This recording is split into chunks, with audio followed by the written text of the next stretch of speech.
नमस्कार, जय हिंद, सत श्री अकाल। स्वागत करते हैं आप लोग का एम्बिशन कैरियर इंस्टीट्यूट के इस प्यारे से प्लेटफॉर्म पे।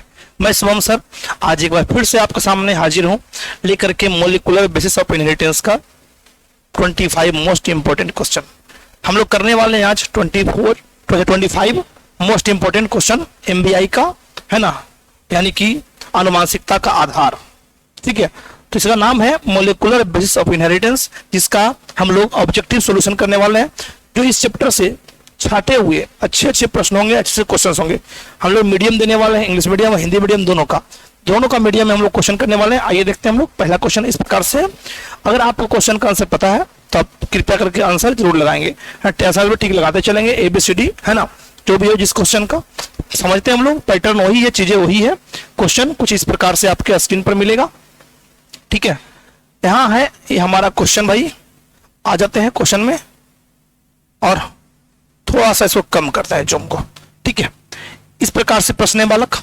कहता है प्रश्न संख्या 1 और 2 के लिए विकल्प, यानी option 4 number 1 and number 2। Option A कहता है कथन 1 सही है, ऑप्शन 2, है ना, और कथन 2 गलत है। Statement first is correct and statement 2 is incorrect. B कहता है दोनों कथन सही है, यानी बोथ स्टेटमेंट्स आर करेक्ट।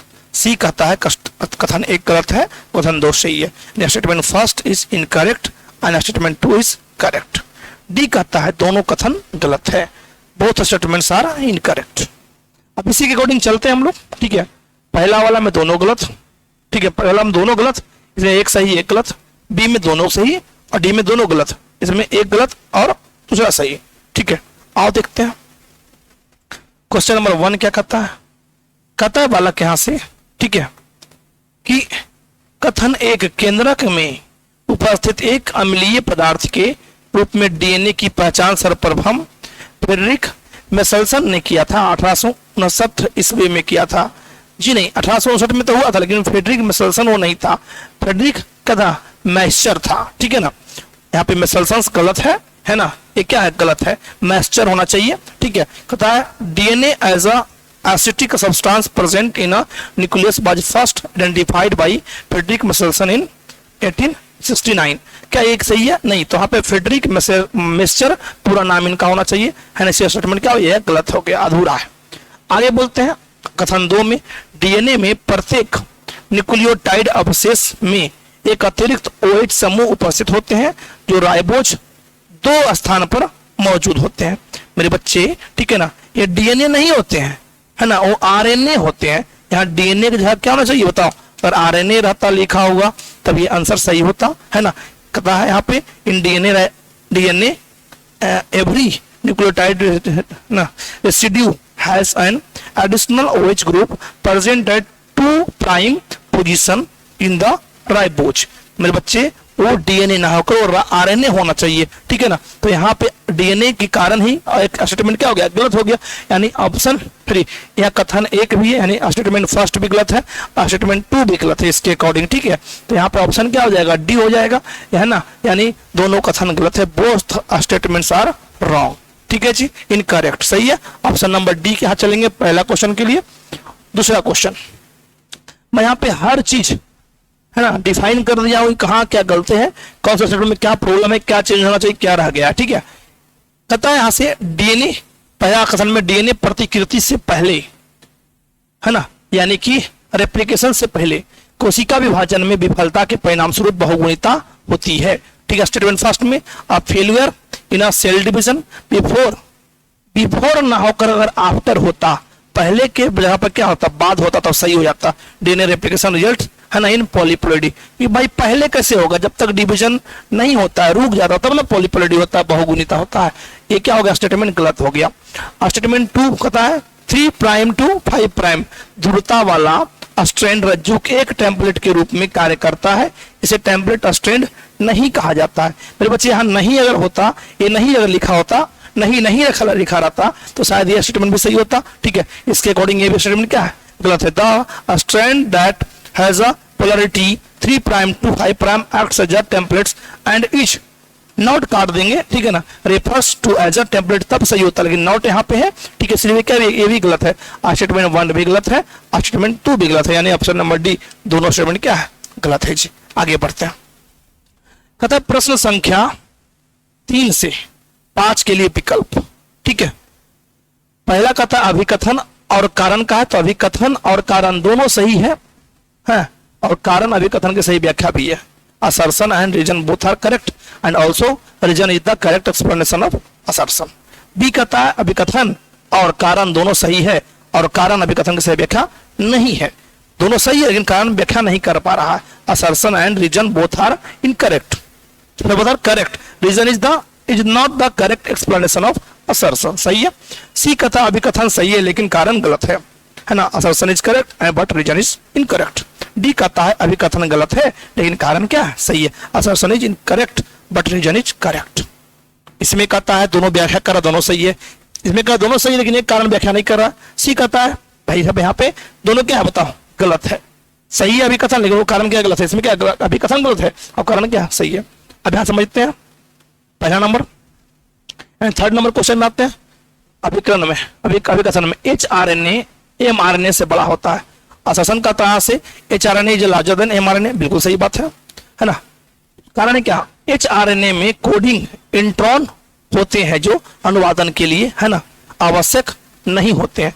मेरे बच्चे यहाँ कोडिंग नहीं होना चाहिए, नन कोडिंग होना चाहिए। क्या होना चाहिए भाई, नन कोडिंग, है ना, तब सही होता। तो कारण क्या गलत है ना, बताओ। तो अभी कथन यानी एचआरएनए हैज कोडिंग लिखा हुआ है, यहाँ होना चाहिए क्या, non coding introns which are the not required for translation.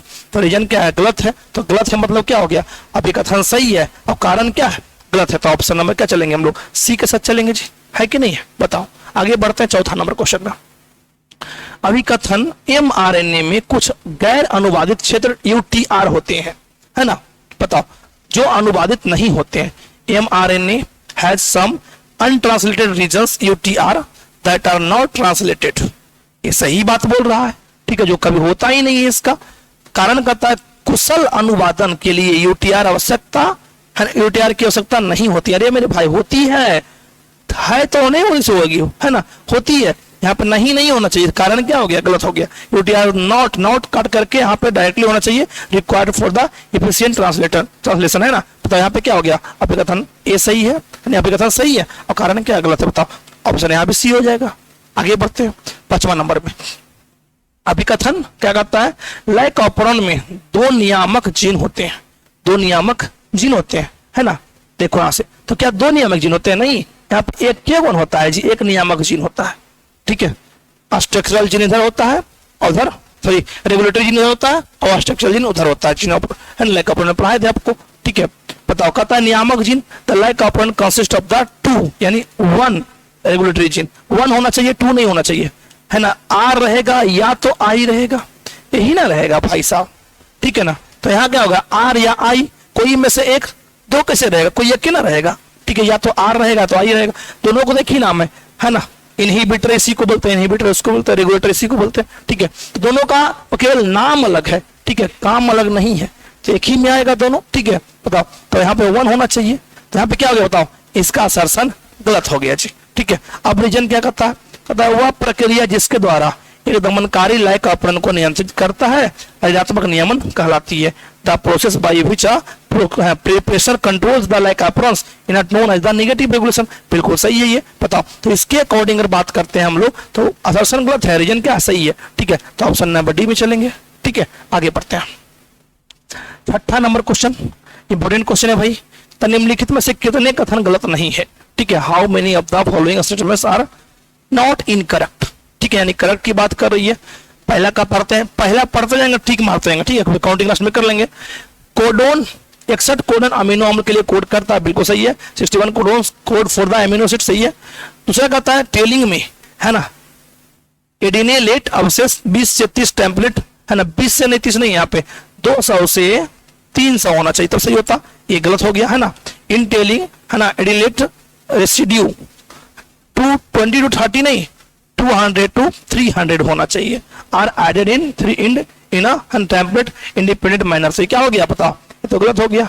तीसरा यानी अभी एगो सही हुआ है पहला, ठीक है। फ्रैंकलिन मिशेल्सन एंड मैथ्यू स्टाहल ने सिद्ध किया कि ई कोलाई में डीएनए प्रतिकृति अर्धसंरचित है। मेरे भाई मैं ये तो नाम ही उल्टा हो गया ना, फ्रैंकलिन, है ना, फ्रैंकलिन कैसे होगा, फ्रैंकलिन अस्टाहल होगा और मैथ्यू मिशेल्सन होगा, ऐसे ना नामन से मैथ्यू में सल्सन होना चाहिए और फ्रैंकलिन स्टाहल होना चाहिए। ठीक है, नाम क्या बताओ, फ्रैंकलिन में सल्सन है और मैथ्यू स्टाहल है, नाम भी तुम नहीं पढ़ पाया, ये क्या है, तीसरा तो गलत हो गया जी। अभी तक केवल एक सही है। ठीक है, आगे चौथा नंबर में आते हैं।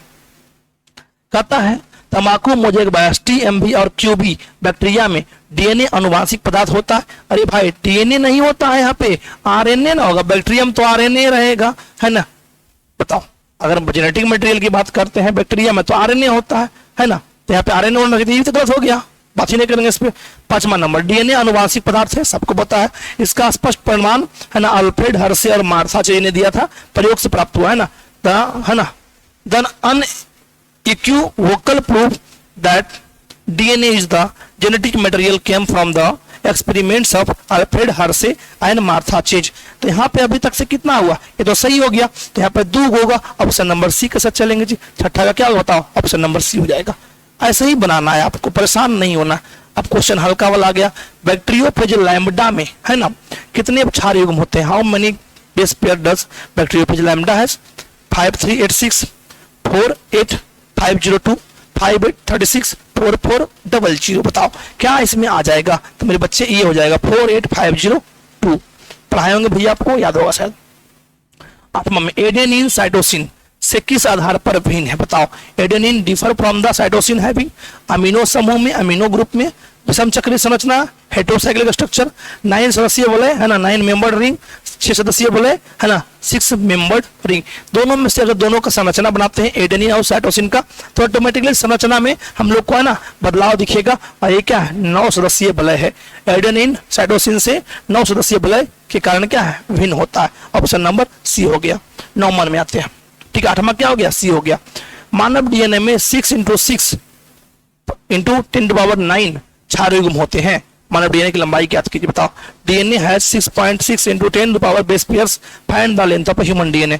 लगभग 3 मीटर, अप्रोक्सीमेटली 3 मीटर, लगभग 1 मीटर, अप्रोक्सीमेटली 1 मीटर, लगभग 2.2 मीटर, अप्रोक्सीमेटली 2.2 मीटर, लगभग 4.2 मीटर, अप्रोक्सीमेटली 4.2 मीटर। मेरे बच्चे बताओ, मैं बताया था डीएनए लगभग 2 मीटर का होता है ना, 2.2 मीटर लगभग में तो है कि नहीं, बताओ। ऑप्शन नंबर क्या हो गया, सी हो गया। बताओ क्या हो गया, सी हो गया। यहाँ पे उम्मीद करते हैं 9 नंबर का क्या हो गया, ऑप्शन नंबर सी के साथ चलेंगे। अब आते हैं हम लोग है ना 10 नंबर में। 10वां नंबर क्या कहता है, एक बहुलक या पॉलीप्लोइडी श्रृंखला में एक सिरे पर शर्करा 5 प्राइम सिरे के एक मुक्त वैलेंस होते हैं। इसी प्रकार बहुलक दूसरे के सिरे पर शर्करा प्राइम 3 कार्बन समूह का एक मुक्त वैलेंस होता है। बताओ। A polymer polynucleotide chain has the one end of free valence at 5 prime end of sugar, similar at the other end of the polymer and sugar has a free of 3 carbon group। रिक्त स्थानों को भरे है ना। पहला में क्या phosphate भाग डालेंगे, बताओ क्या पहला या फॉस्फेट भाग डालेंगे। मेरे बच्चे फॉस्फेट भाग डाल के देखते हैं है ना, फिर पढ़ेंगे इसको। फॉस्फेट हो गया, ठीक है ना। फॉस्फेट भाग होता है या फॉस्फेट अंश होता है। यहाँ क्या लिखेंगे बताओ, ठीक है। तो इसमें क्या हो जाएगा, OH हो जाएगा। OH है ना, फॉस्फेट मोइटी इसको बोल सकते हैं, OH फॉस्फेट मोइटी OH, ठीक है। दोनों एक ही बात होता है, बताओ। तो यहाँ पे क्या ये डाल देंगे, ऑप्शन नंबर ए डालेंगे।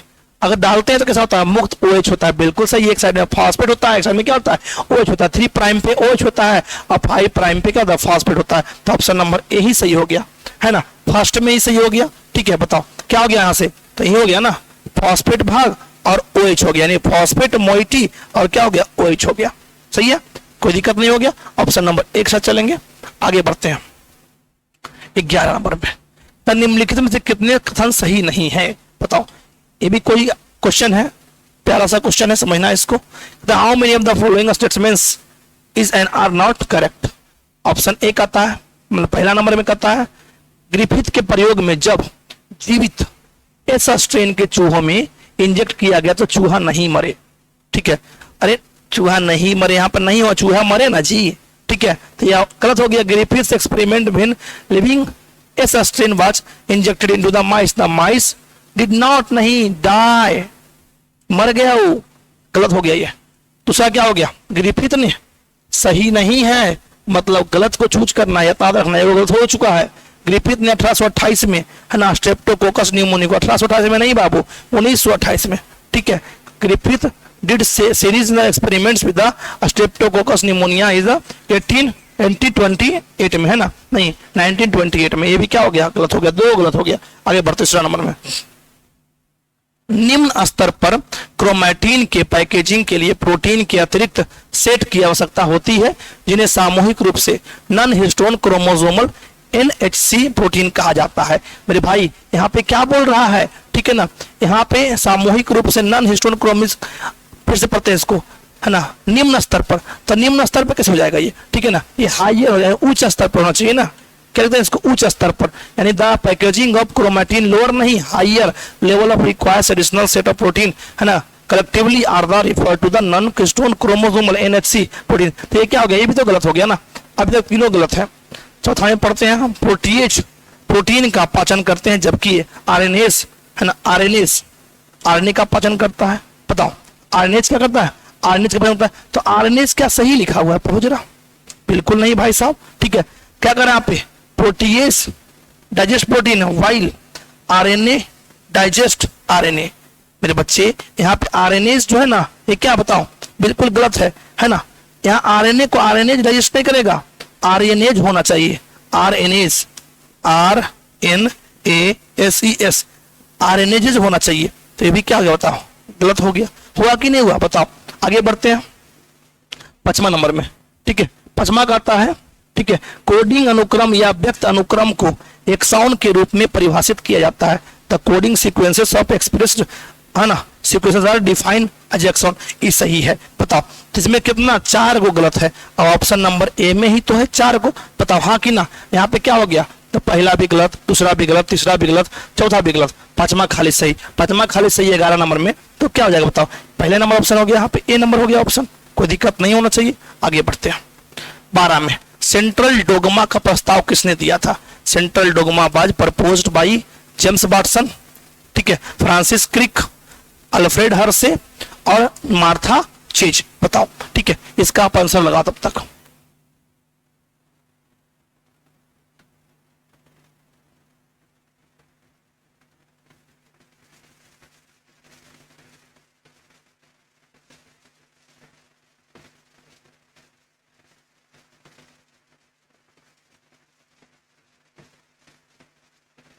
बताओ कौन इसका होगा, सेंट्रल डोगमा का खोज किसने किया था, है ना, किसने दिया था, बताओ।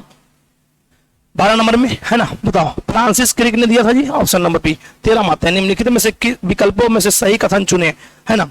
यहाँ पे क्या है आपके सामने, करेक्ट स्टेटमेंट है, 4 गो ऑप्शन है। ए में कहता पायरिमिडीन में एडेनिन और गुआनिन शामिल है, बताओ। यहाँ प्योरिन, इधर पायरिमिडीन, ए और जी।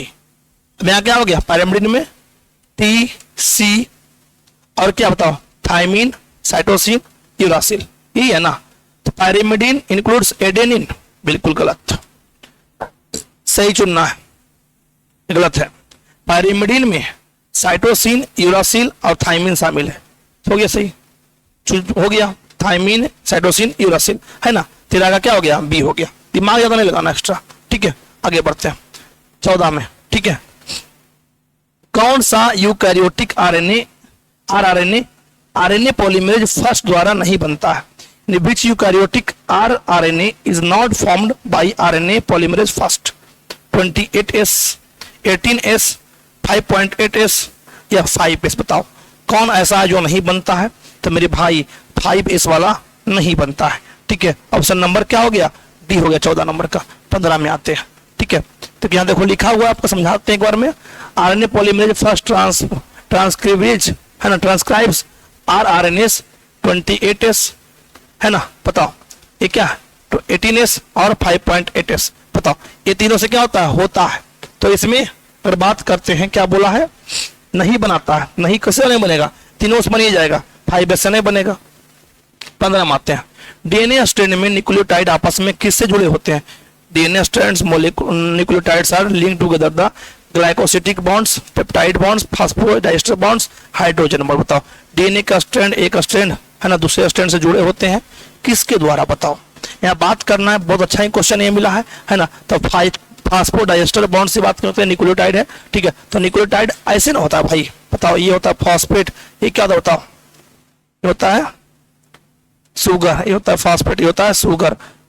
बताओ ये है ना, ऐसे जुड़ा होता है। आई किसे होता है, ये नाइट्रोजन बेस है, ठीक है। तो एक एस्टर बॉन्ड, दोनों मिला के डाइएस्टर बॉन्ड, कौन सा? तो फास्फोरस के साथ में जुड़ा हुआ है, तो फास्फोर डाइएस्टर बॉन्ड बनता है। ऑप्शन नंबर सी हो गया। आगे बढ़ते हैं 16 में। कुछ विषाणुओं में डीएनए का संश्लेषण आरएनए को टेम्पलेट के रूप में उपयोग करके दिखाया जाता है ना। ऐसे डीएनए को क्या कहते हैं? In some viruses DNA is synthesized by using RNA as a template, such as DNA is called ADNA, BDNA, CDNA, RDNA। बताओ क्या बोलेंगे इसको 16 नंबर में? तो मेरे बच्चे 16 नंबर का क्या हो जाएगा? CDNA हो जाएगा। आगे बढ़ते हैं 17 नंबर में आते हैं। आरएनए के कार्य के संबंध में कौन सा कथन सत्य नहीं है? Which one is not true which respect to the function of RNA? अनुवांशिक कोड ले जा सकता है, मे कैरी जेनेटिक कोड उत्प्रेरक के रूप में कार्य करता है, एक्ट एज कैटालाइस्ट है ना, अडेप्टर अनुकूलक के अणु के रूप में कार्य करता है, may act as the adapter molecules, none of this. बताओ आरएनए के कार्य क्या संबंध है? तो आप लोग पढ़ा होगा सर आरएनए क्या बनाता है? प्रोटीन बनाता है। वहां तो सही है, उसे थोड़ा सा अंदर गए हम लोग है ना, थोड़ा सा अंदर ये है तो वही है, यहाँ पे कोई नहीं है क्योंकि इसमें है ही नहीं वो बात ना। आरएनए क्या करता है? प्रोटीन बनाता है, सब है ही नहीं है, नन ऑफ दिस हो जाएगा। 18 नंबर में आते हैं। निम्नलिखित में से किस डीएनए स्ट्रैंड का अनुक्रम नव संश्लेषित आरएनए के समान है? बताओ। पता है यहाँ से which of the following DNA strands has the same sequence as that of the newly synthesized RNA? Coding strand है ना, टेम्पलेट स्ट्रैंड है ना, तो antisense strand, none of this, कोई नहीं। क्योंकि आपको पता है इसमें क्या होता है, 5 प्राइम से 3 प्राइम की ओर जाता है, ठीक है। तो 5 प्राइम से 3 प्राइम की ओर जाएगा ना नया स्ट्रैंड, तो ये इसमें से कौन सा? बताओ तो मेरे बच्चे ये क्या होगा? बताओ कोडिंग स्ट्रैंड यही हो जाएगा है ना, कोडिंग स्ट्रैंड यही हो जाएगा। ऑप्शन नंबर ए में आ जाएगा आंसर। 19 में आते हैं। प्रोकैरियोट्स में अनुलेखन और अनुवादन होता है। Transcription and translation in prokaryotes occurs 2 compartment में, 2 कंपार्टमेंट्स, एक कंपार्टमेंट में 1 कंपार्टमेंट, जैसे कि ओनली इन द साइटोप्लाज्म। बताओ एक कंपार्टमेंट कैसा कहाँ होगा? तो साइटोप्लाज्म में होगा। दोनों में कहाँ होगा? बताओ न्यूक्लियस में भी होगा और यहाँ भी होगा, ठीक है ना। क्रमशः केंद्रक और कोशिका द्रव में न्यूक्लियस एंड साइटोप्लाज्म रिस्पेक्टिवली, क्रमशः कोशिका द्रव और केंद्रक साइटोप्लाज्म एंड न्यूक्लियस है ना रिस्पेक्टिवली। यही बात यहाँ पे, ये बात ऐसा क्या उल्टा है यहाँ पे? बताओ तो यहाँ पे इसका राइट आंसर क्या हो जाएगा? 19 में। तो मेरे बच्चे 19 की बात में करो तब जो बी नंबर बताया यहाँ पे है ना, सिंगल कंपार्टमेंट में कहाँ होगा? बताओ साइटोप्लाज्म में यहाँ पे होगा, ठीक है। प्रोकैरियोटिक की बात हो रही है। आगे बढ़ते हैं। यू कोड करता है, ट्रिपल यू कोड करता है आर्जिनिन को, ल्यूसिन को है ना, आइसोल्यूसिन को या फेनिल एलेनिन को। बताओ किसको करता है कोड जी, ठीक है। 20 की बात करते हैं तो फेनिल एलेनिन को ये कोड करता है। अब तो पढ़ाया गया होगा पॉइंट बाई पॉइंट सबके बारे में। 21 में आते हैं। 3 स्टॉप कोडोन है, द 3 स्टॉप कोडोन्स। बताओ वो तीनों स्टॉप कोडोन कौन सा है? UAA, UAC, UCA, UAA, UAC, UGA, UAA, UAG, UGA, UAA, UAG, UCA। सी का तो बात ही नहीं आएगा, सी का बात इसमें आएगा जी? बताओ नहीं ना आएगा जी। तो 21 में कौन आ जाएगा? UAA, UAG और UGA। Option number C. तो रटवाए थे आप लोग को है ना। सही कथन को चिन्हित करें, सही स्थान को कथन को चिन्हित कर, सही कथन को चिन्हित करो। ऑप्शन ए करता है mark the correct statement. RNA अनुलेखन के दौरान संरचनात्मक और उत्प्रेरक भूमिका निभाती है। मेरे भाई अनुलेखन के दौरान नहीं, बताओ अनुलेखन के दौरान करेगा नहीं, प्रतिकृति के दौरान करेगा, ठीक है। फिर प्रतिकृति नहीं बोल सकते हैं इसको, हम लोग अनुवादन बोल सकते हैं है ना, अनुवादन यानी ट्रांसलेशन के दौरान। आरएनए प्ले स्ट्रक्चर है ना, structural and catalytic role during the transcription. और यहाँ ट्रांसलेशन तो शायद सही हो जाता है, ये क्या हो गया? गलत हो गया। सिग्मा कारक समापन कोडोन नहीं, समापन नहीं। बताओ शुरुआत वाला बोलेंगे है ना, शुरुआत वाला बोलेंगे। समापन को क्या उल्टा क्या होता है? बताओ आगमन बोलते हैं इसको, इनिटेशन शुरुआत, शुरुआत कारक भी कहा जाता है, ठीक है ना। Sigma factor is also known as the initiation codon, addition factor, termination नहीं, ठीक है। इनिटेशन होना चाहिए, ये भी क्या हो गया? गलत हो गया। रो कारक को प्रारंभन है ना, यानी कि यहाँ पे शुरुआत को क्या बोलेंगे हम लोग? प्रारंभन बोल सकते हैं, ठीक है। प्रारंभन कारक भी कहा जाता है। Rho factor is also known as initiation नहीं, टर्मिनेशन। रो फैक्टर को हम लोग क्या बोलते हैं? बताओ टर्मिनेशन समापन बोलते हैं। डी में आरएनए पॉलीमरेज सेकेंड एमआरएनए के पूर्ववर्ती विषमांगी केंद्र की आरएनए एचआरएनए का प्रतिलेखन करता है, बिल्कुल सही है, ठीक है ना। The RNA polymerase second transcribes precursors of mRNA the heterogeneous nuclear RNA hRNA। यही क्या बताओ इसका सही आंसर है, ऑप्शन नंबर डी हो गया। 23 में आते हैं, वो सही हो गया, सही को पहचाना था, यहाँ पर गलत को पहचानना है, बस यह इतना अंतर है। ठीक है, देखो कहता है identify the incorrect statement. I gene lac operon के रिप्रेसर के लिए कोड करता है। The I gene codes for the repressor the lac operon. Z gene beta galactosidase के लिए कोड करता है। The Z gene codes for the beta galactosidase. C में कहता है बाई जीन परमेज के लिए कोड करता है। The Y gene codes for the permease. D कहता है एक जीन ए जीन एक ट्रांसएसिटिलेज अम्ल के लिए कोड करता है। बताओ ट्रांसएसिटाइलेज के लिए करता है ना, हाँ, तो क्या लिखा ट्रांसएसिटिक के लिए कोड करता है। बताओ यहां पे क्या होना चाहिए ट्रांसएसिटाइलेज, तो गलत को चूज करना ये तो गलत है। यहां क्या होना चाहिए बताओ ट्रांसएसिटाइलेज, ट्रांसएसिटाइलेज के लिए कोड करता है। ठीक है, तब सही होता है इसका ऑप्शन नंबर क्या हो गया जी, डी हो गया। 24 में आते हैं, प्रारंभन कोडोन कौन सा है, AUG है, कौन सा बताओ, स्टार्ट कोडोन AUG है, 24 का ए हो गया। 25 में आते हैं, चेहरा को पहचानो और इनाम पाओ, है ना। बताओ कहता है इसको पहचानो। फर्स्ट में क्या है इन्फेक्शन, सेकंड में क्या है ब्लेंडिंग, थर्ड में क्या है बताओ सेंट्रीफ्यूगेशन। ठीक है, उपरोक्त आरेख से फर्स्ट सेकंड एंड थर्ड के बारे में सही मिलान करें। बताओ ठीक है, तो यहाँ पे ये तो रहेगा है नहीं, अब में आपको केवल ये दिया हुआ है ना। बताओ तो यहाँ क्या करता है, सांस लेने में संक्रमण करता है, इन्फेक्शन करता है, थर्ड अनावरण करता है, ब्लेंडिंग करता है, फर्स्ट है अपकेंद्रण करता है, सेंट्रीफ्यूगेशन करता है। बताओ और फर्स्ट का संक्रमण करता है और इन्फेक्शन करता है, डी नंबर ऑप्शन में। यहाँ पे क्या है आप समझो बात को, है ना। बताओ अब समझने वाली चीजें हैं, फिगर पहचानो फर्स्ट क्या कर रहा है, फर्स्ट इन्फेक्शन के लिए है, सेकंड क्या है ब्लीडिंग के लिए और सेंट्रीफ्यूगेशन के लिए। अब तुम देख लो इसमें से करेक्ट मैच किसका है। ठीक है, पहला संक्रमण कर रहा है, दूसरा अनावरण कर रहा है, तीसरा अपकेंद्रण कर रहा है ना। पहला अपकेंद्रण कर रहा है, दूसरा क्या कर रहा है संक्रमण कर रहा है। बताओ है ना, तो यहाँ पे सही मिलान की पहचानना है, सही मिलान ही ना है पूरा। पहला वाला संक्रमण कर रहा है, पहला वाला क्या कर रहा है संक्रमण कर रहा है, दूसरा वाला ब्लेंडिंग कर रहा है, दूसरा वाला ब्लेंडिंग कर रहा है ना, इन्फेक्शन कर रहा है ना, तीसरा वाला ब्लेंडिंग करवा दिया। तो यहाँ कर सही मिलान को चूज करना, तो गलत हो गया, ये भी गलत हो गया, ये भी गलत हो गया। सही कौन है, डी नंबर ऑप्शन सही है। 25 का क्या है, डी नंबर ऑप्शन हो जाएगा। बोलिए क्वेश्चन कैसा रहा, उम्मीद कर रहे हैं टेस्ट अच्छा रहा होगा और टेस्ट के साथ प्रश्न भी आपका अच्छा रहा होगा। ठीक है, तब तक के लिए हमें अब दीजिए इजाजत, मिलते हैं अगले वीडियो में। जय हिंद, नमस्कार।